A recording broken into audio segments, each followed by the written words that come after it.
The space station hung in the darkness like a dying star, its outer rings and burning from recent attacks. Inside the main command center, screens flashed with red indicators showing positions of enemy forces creeping closer with each passing hour. Ambassador stood before the massive viewing window, his tall frame silhouetted against the chaos of the war room behind him. His skin had a faint blue tint, and his large eyes reflected the dim light of countless alarm lights blinking across the station. He had served the collective for 40 cycles, watching their civilization grow stronger with each passing year. They had spread across 12 star systems, built magnificent cities on alien worlds, and created technology that seemed almost like magic to younger species. But now, all of that seemed fragile and temporary. The swarm had changed everything. They were not like other enemies they had faced before. They did not attack with weapons or ships in the traditional sense. They came like a plague of locusts, consuming everything in their path. Their vessels could enter worlds and release parasites that consumed living beings from the inside. Entire colonies had fallen silent in mere days. The fleet, once the pride of the galaxy, had been reduced to half its original strength in just 2 cycles. High Commander Na approached, her expression grave. She was older than, with silver marks running through her blue skin that showed her many years of service. "The Council is waiting," she said quietly. "They want to know what we can do. We have lost 3 more systems since yesterday." Turned away from the window. He had a plan, but it was one that many in the leadership would not like. It was a plan that required them to ask for help from a species they had always considered beneath them. The humans of Earth were young, their civilization barely stepping beyond their own planet. They had crude weapons and simple technology compared to standards, but they were the only ones close enough to help, and they were the only ones who might agree. "I will address them," said. He straightened his uniform and moved toward the council chamber. The council room was oval in shape, with seats arranged in a circle so that all voices could be heard equally. 7 council members sat waiting, their faces showing the strain of the ongoing war. Food had become scarce, sleep impossible, and hope was running thin. Entered and took the center position, as was his right as ambassador. "I have a proposal," he began, his voice steady and calm. "That will destroy us if we continue to fight alone. We do not have enough ships, enough soldiers, or enough resources to hold them back much longer. I propose we contact the humans of Earth for military assistance." Silence filled the room. Council member Sara, the oldest among them, finally spoke. "The humans, they are children playing with fire. They have no understanding of true warfare. They have been in space for barely a decade." "This is true," agreed. "But they are close. They can respond quickly, and I have studied their behavior. They are unpredictable in ways that may serve us well. They do not think as we do. They are willing to take risks that we would never consider." Council member Ra, younger and more progressive in her thinking, leaned forward. "How much help would we need to ask for?" "A small contingent," said carefully. "Perhaps 200 or 300 soldiers, a handful of ships, enough to stabilize our outer colonies and give us time to rebuild our defenses. The humans are excellent negotiators. I can offer them payment, technology, trade agreements. They will not refuse." The council members exchanged glances. Some looked horrified at the idea of asking outsiders for help. Others looked desperate enough to try anything. Finally, Commander Na spoke. "Ambassador, if you believe this can work, you have the authority to make the contact. But understand this. If you are wrong about them, if they betray us or demand too much in return, it will be on you." Nodded, he understood the weight of what she was saying. "I accept full responsibility." He left the council chamber and made his way to the communications center. The room was filled with operators working constantly to maintain contact with the scattered fleet and settlements. Approached the lead operator, a young female named. "I need to send a priority transmission to Earth," he said. "To the human government. Use the diplomatic frequency and encrypt it according to standard protocols." His fingers moved quickly across the controls. Recording when ready, Ambassador. Took a deep breath. He had rehearsed this message many times in his mind, choosing each word carefully. This is Ambassador of the Collective, speaking to the leadership of Earth. We face a grave threat to our civilization. An enemy we call that has invaded our territory and destroyed many of our settlements. We are requesting military assistance from your nation. We are prepared to offer substantial compensation for your help. We would need a small force, perhaps 200 or 300 of your soldiers and a few of your military vessels, to help us stabilize our outer colonies. In return, we offer advanced technology, trade agreements, and access to resources that your people could never obtain on your own. Please respond quickly if you are willing to help us. Time is running short. Ambassador signing off. Transmission ready to send, announced. Send it, said.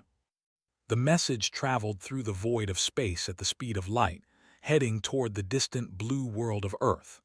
Returned to his quarters and tried to rest, but sleep would not come. He kept thinking about the humans, about whether they would answer his call, about whether his gamble would save his people or doom them further. 3 days later, a response came back. It was brief and clear.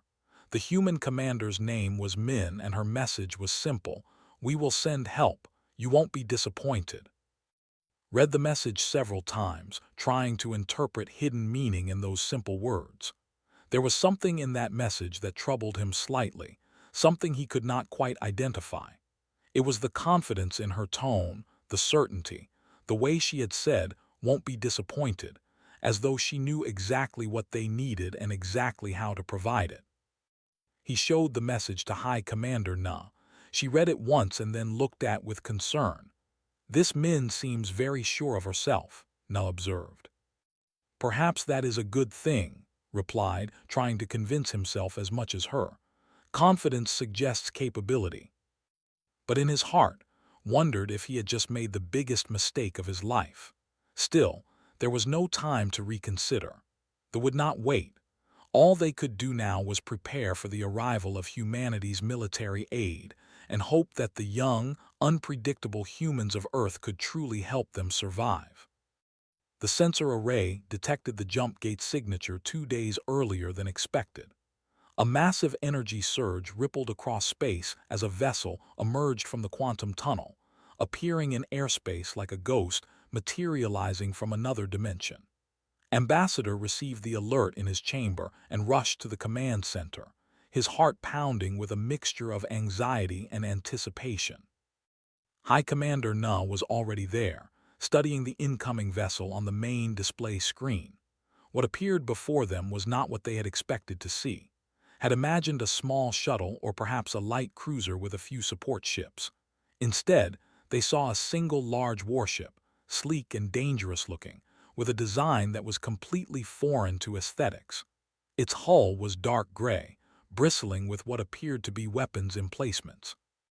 A single word was emblazoned on its side in letters that the translation systems quickly identified: Indomitable.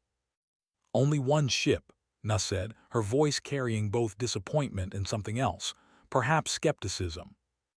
"Perhaps it is the first of many," offered, though he too felt uncertain. "Perhaps they are approaching cautiously to assess the situation."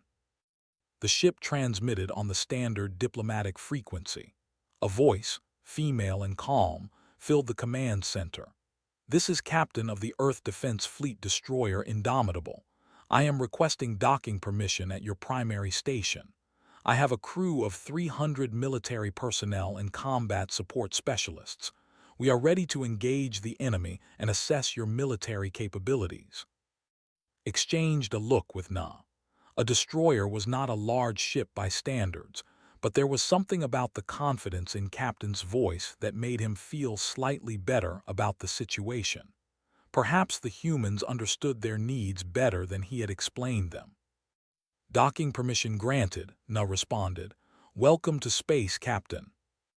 20 minutes later, Captain entered the command center with her senior officers. She was shorter than had expected humans to be, with dark hair pulled back tightly, and her eyes were sharp and calculating.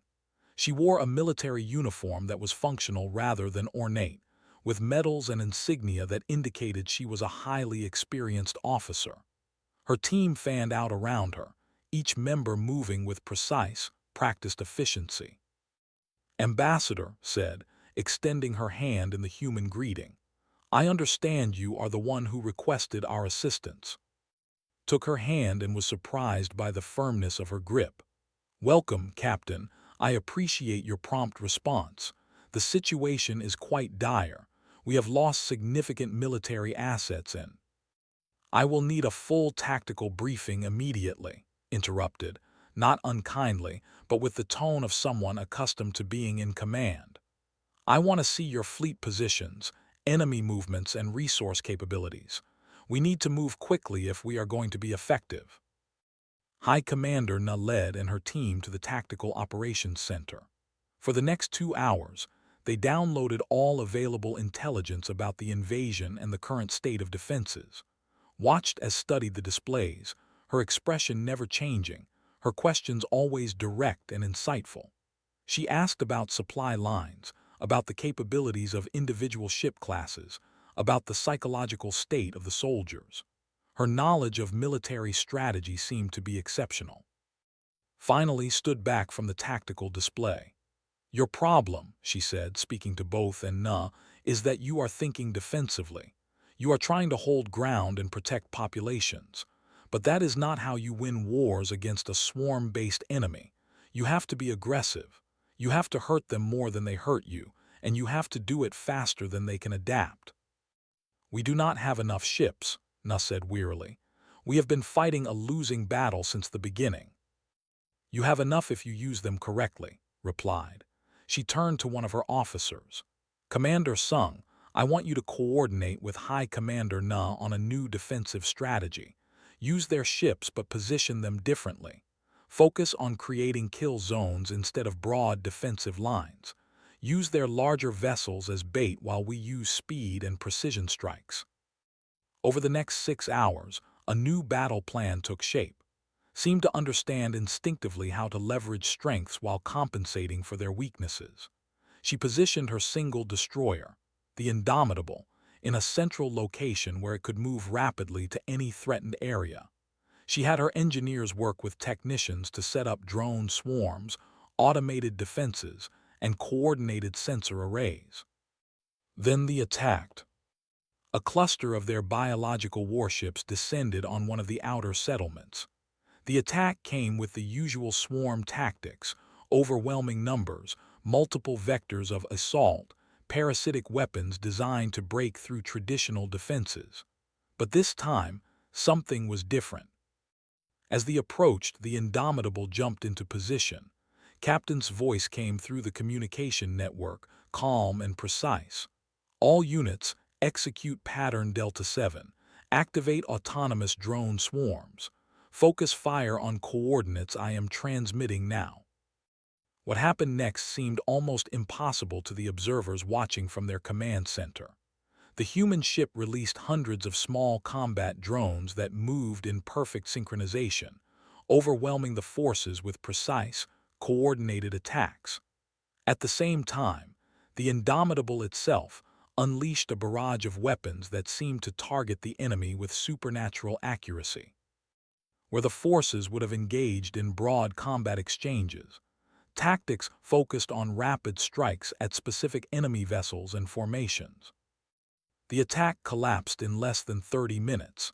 The invasion force, which would normally have required hours of intense fighting, was repelled with minimal casualties.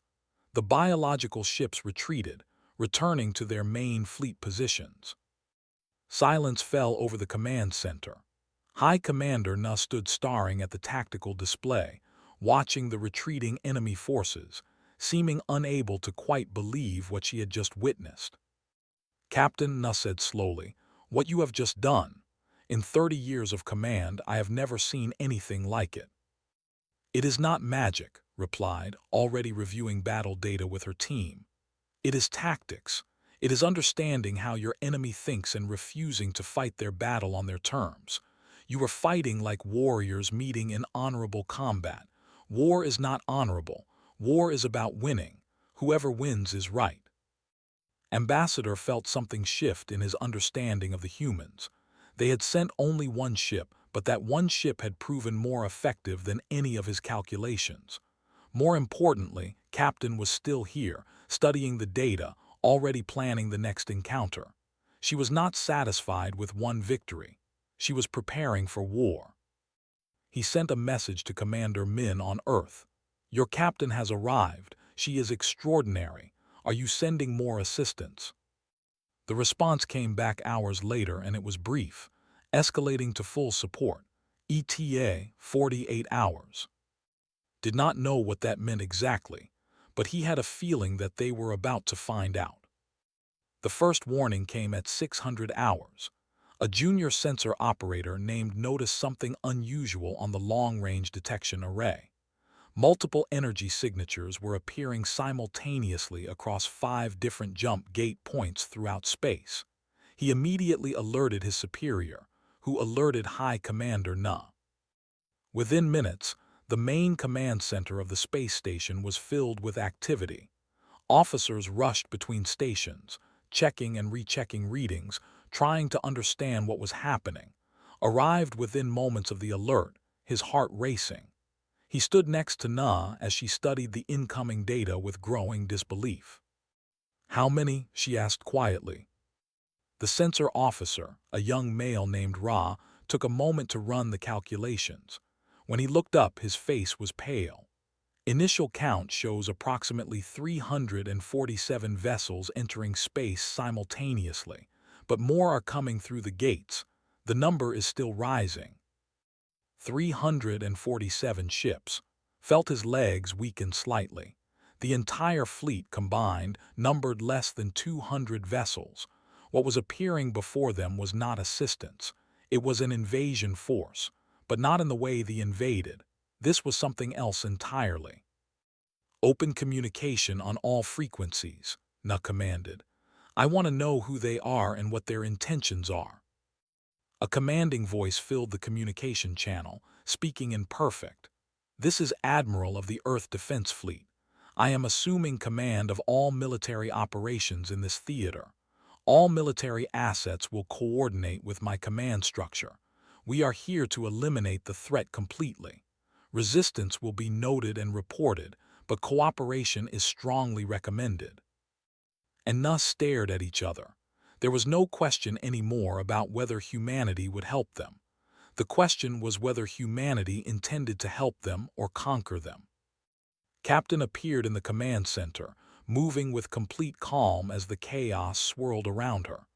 "Admiral is the finest military commander in Earth's fleet," she said, speaking directly to Na. "You should be grateful. We do not send him unless we intend to win decisively." "You are taking command of our military?" Na asked, her voice carefully controlled. "Yes," said simply. "Your military is talented, but it is tired and beaten down. You have been fighting a defensive war against an enemy you do not understand. We understand that because we have studied their biology, their tactics, their weaknesses. We will command. You will support. This is not negotiable if you want to survive." Felt a chill run through him. The humans had just revealed themselves to be far more powerful than anyone had imagined, and they had given the choice: accept their command or face the alone. There was no real choice at all. The first wave of human ships began arriving within hours. They took positions across space with military precision, establishing command centers on multiple worlds. The humans brought with them equipment that they had never seen before: massive transport vessels carrying supplies, weapons, and military personnel. Millions of human soldiers began deploying across the affected regions. Watched from a viewing platform as transport ships descended toward the main settlement. Human soldiers emerged, moving in perfect formation, wearing combat armor that looked like something from advanced technology. They established base camps within hours, with supply lines and communication networks already fully operational. The speed and efficiency of their work was almost frightening. A new figure appeared in the command center. Lieutenant Sung was a human officer who had been assigned to coordinate ground operations. He was tall, with a calm demeanor and the bearing of someone who had seen actual combat many times. He approached High Commander Na with a tactical display showing new positions for ground forces. "These positions will no longer work," Sung explained, pointing at the map. "You were spread too thin.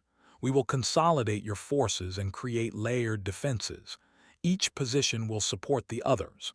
When they attack, we will funnel them into kill zones where we can destroy them with minimal casualties." Over the next 12 hours, the human military transformed the nature of the war. What had been a panicked, reactive defense became a calculated, aggressive strategy. The humans established firebase after firebase, created supply depots, set up automated defense systems, and positioned both human and forces in ways that made military sense rather than political sense. Admiral transmitted a message directly to High Commander Na. "We will be attacking the main fleet within 48 hours. Your forces will support our operations. Prepare your soldiers for combat operations. This will not be a defensive engagement. We will take the battle to the enemy." High Commander Na turned to look at Ambassador, who stood silently in the command center. "What have we done?" she asked quietly. Before could answer, the main display screen lit up with new information.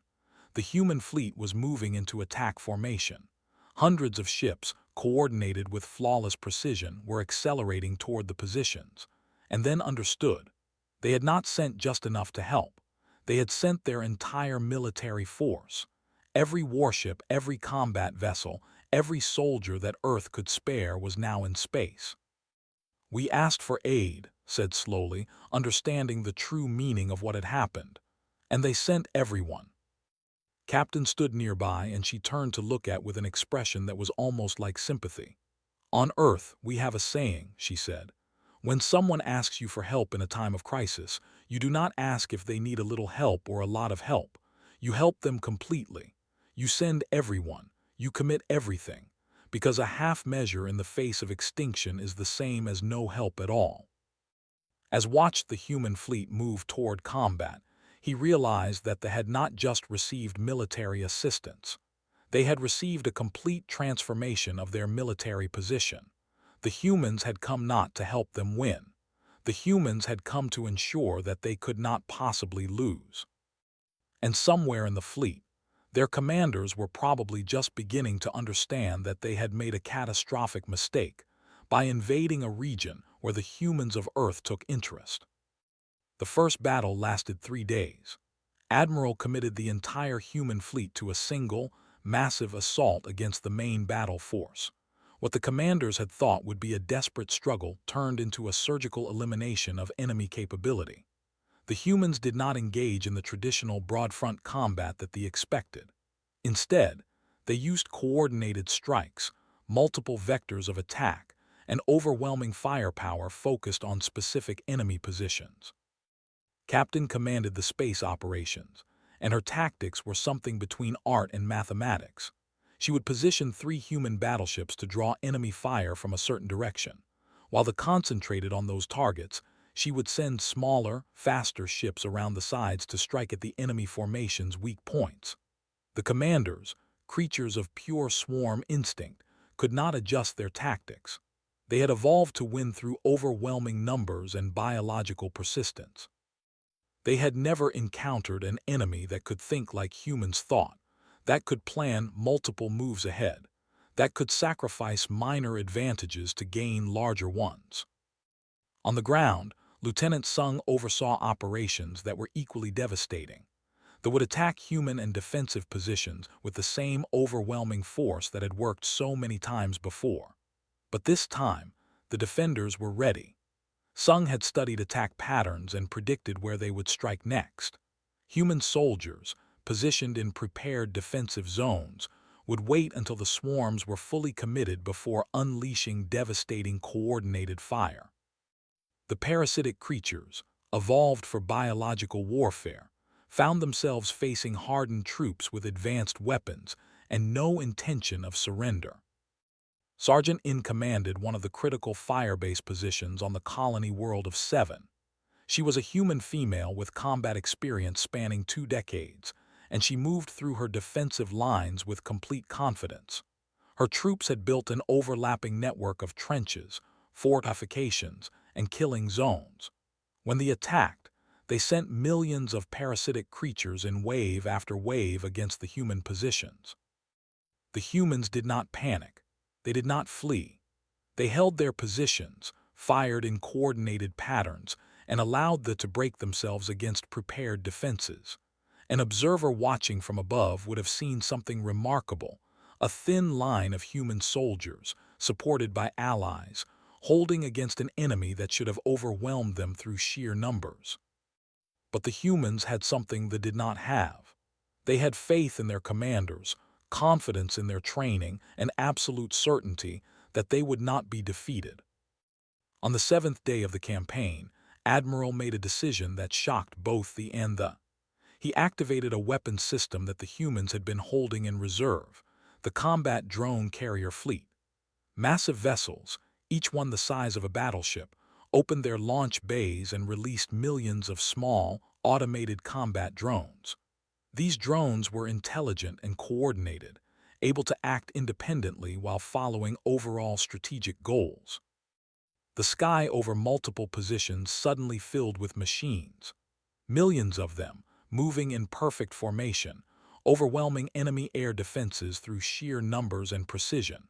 Where they had once relied on swarm tactics, they now faced a swarm of their own, but a swarm that could think, that could coordinate, that could adapt in real time to changing battlefield conditions.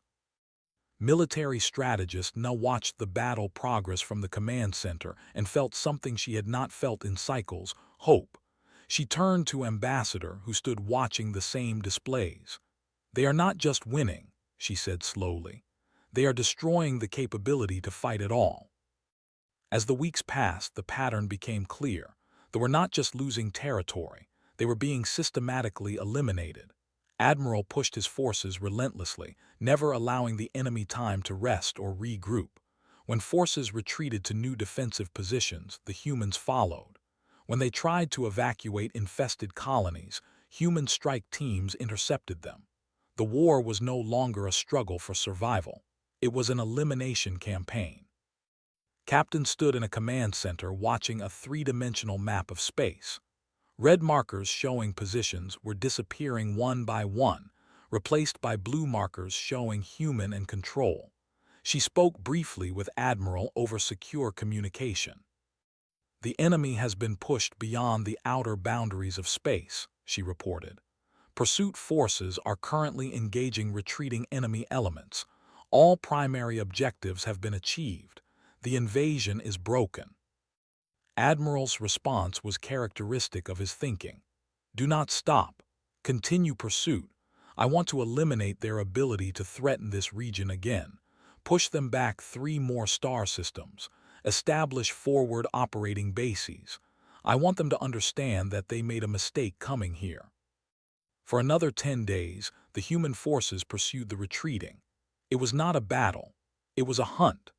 The observers watched in amazement as the enemy that had seemed unstoppable just weeks ago was now fleeing before the human advance. They watched as entire battle groups were cut off and destroyed. They watched as infested colony worlds were recaptured and sterilized. Finally, after 30 days of continuous combat operations, Admiral issued the order to stand down. They had been driven beyond effective striking distance. Their invasion force had been shattered. Their ability to threaten space had been completely eliminated. High Commander Na stood before Ambassador in the command center, looking at displays that showed human military bases being established throughout territory. "The cost," she said quietly, "was far less than I expected, far less than we would have suffered if we had fought alone." "The cost to the enemy was catastrophic," replied, understanding the true weight of what the humans had done. "They sent millions of parasitic creatures. They lost every single one. This will be remembered across the galaxy." As news of the human victory spread through space, something remarkable happened. The fear that had gripped the population began to lift. The darkness of the invasion, the certainty of eventual defeat, was replaced by something new, certainty of human protection. It was not entirely comforting. They had not expected to become dependent on another species, but they had also not expected to survive. In bars and gathering places throughout territory, soldiers began to speak in hushed tones about the humans. "Did you see how they fought?" one officer asked. "No mercy, no hesitation. They simply destroyed everything in their path until there was nothing left to destroy." High Commander Na, watching through her office window as human soldiers worked alongside troops, rebuilding infrastructure and establishing permanent military presence, understood that nothing would ever be the same. The age of independence had ended. A new age, the age of human protection and human influence, had begun. The victory ceremony took place on the capital world, in the great hall of the council chamber. The room was filled with representatives from all settlements, military commanders who had fought in the war, and thousands of ordinary citizens who had lived through the terror of the invasion. At the front of the hall, beneath a massive arch of crystalline material that caught the light of the three suns visible through the windows, stood High Commander Na, Admiral and Ambassador. Admiral was a man of average height by human standards, with gray streaking his dark hair. He wore his uniform with the ease of someone who had spent his entire life in military service. His voice, when he spoke, carried the weight of absolute authority and the confidence of someone who had never known defeat. "They have shown courage," he said, addressing the assembled crowd.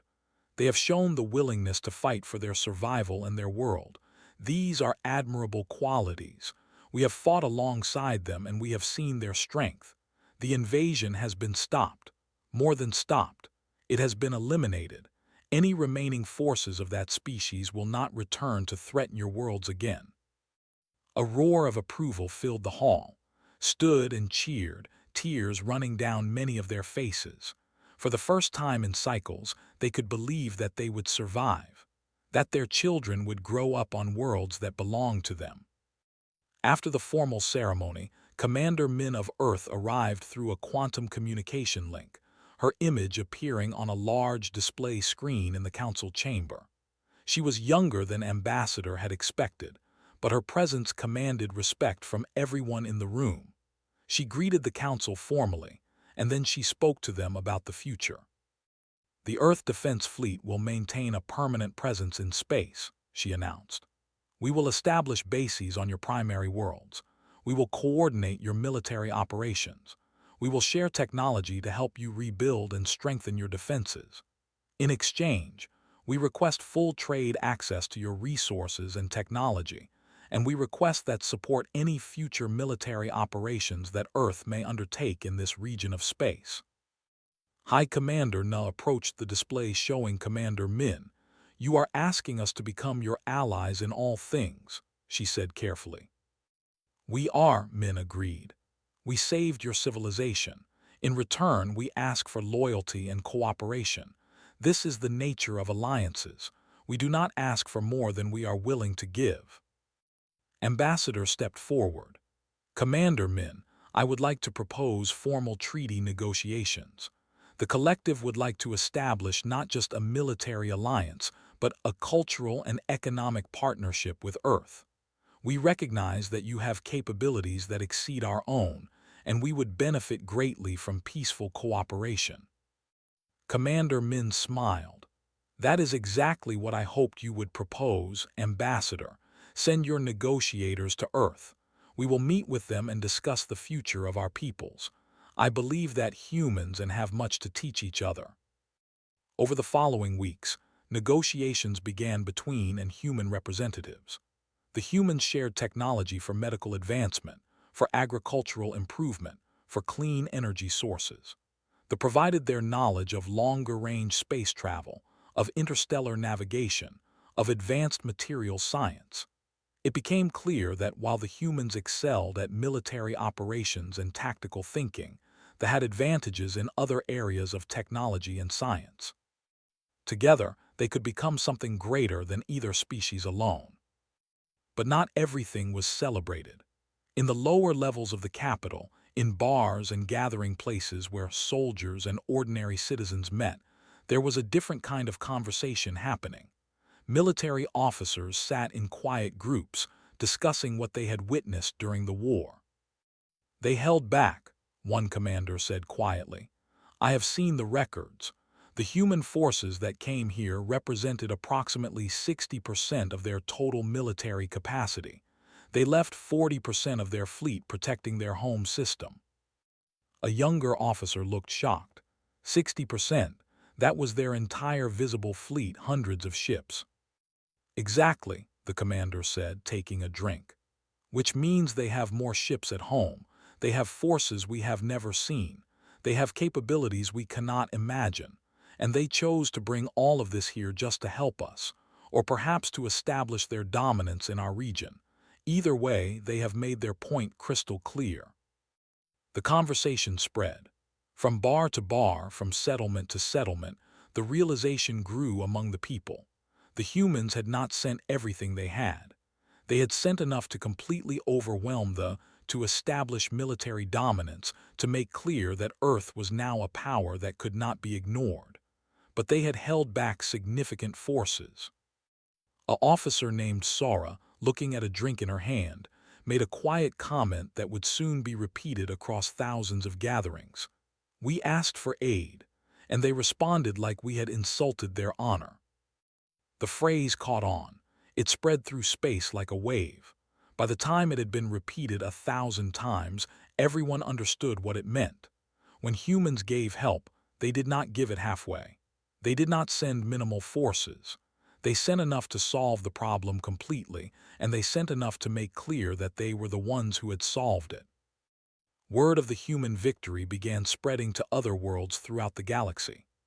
In their retreat to dimensional space beyond the known stars, sent out warnings in their biological network. The humans became something legendary, a species that did not negotiate from weakness, that did not compromise on victory, that could bring overwhelming force to bear and would not stop until the job was completely finished. Years later, in a diplomatic conference far from space, an alien species that had experienced attacks in their own region approached a human diplomat. Would your people consider helping us with a similar threat? They asked nervously. The human smiled. Of course, send us the details, we will send assistance. The alien representative felt a chill run through them. They had heard the stories about what happened when humans sent assistance. They would be destroyed, yes, but so would the entire region fall under human influence. The military bases would remain. The trade agreements would favor Earth. And the galaxy would understand that humanity was no longer a young species trying to find its place. They were a power that could reshape the political landscape simply by choosing to help. On Worlds, the memorial to those who died in the invasion stood next to a new monument, a monument to the humans who had given their lives in the defense of space. And beneath it was engraved a single phrase, in both and human script. Never ask for help unless you are prepared for them to bring everyone they have. Ambassador, now officially appointed as the representative of human relations, stood before this monument regularly. He thought about the day he had sent that transmission asking for aid. He thought about how he had asked for a small contingent of soldiers, expecting them to arrive like humble servants offering assistance. Instead, the entire human military had shown up. Instead, humanity had decided that when they chose to help, they would not help a little. They would help completely. They would help with overwhelming force. And they would help in a way that would ensure everyone in the galaxy understood that Earth was no longer just a young species. They were a superpower. Smiled to himself. The collective had been saved. They would survive. They would rebuild. And they would do it alongside an ally so powerful that no one would ever dare threaten them again. But the cost of that alliance was that independence had ended. They were now part of something larger, something shaped by human will and human vision. As looked at the monument, he wondered if that was the price of survival, and he realized that he would never truly know the answer to that question.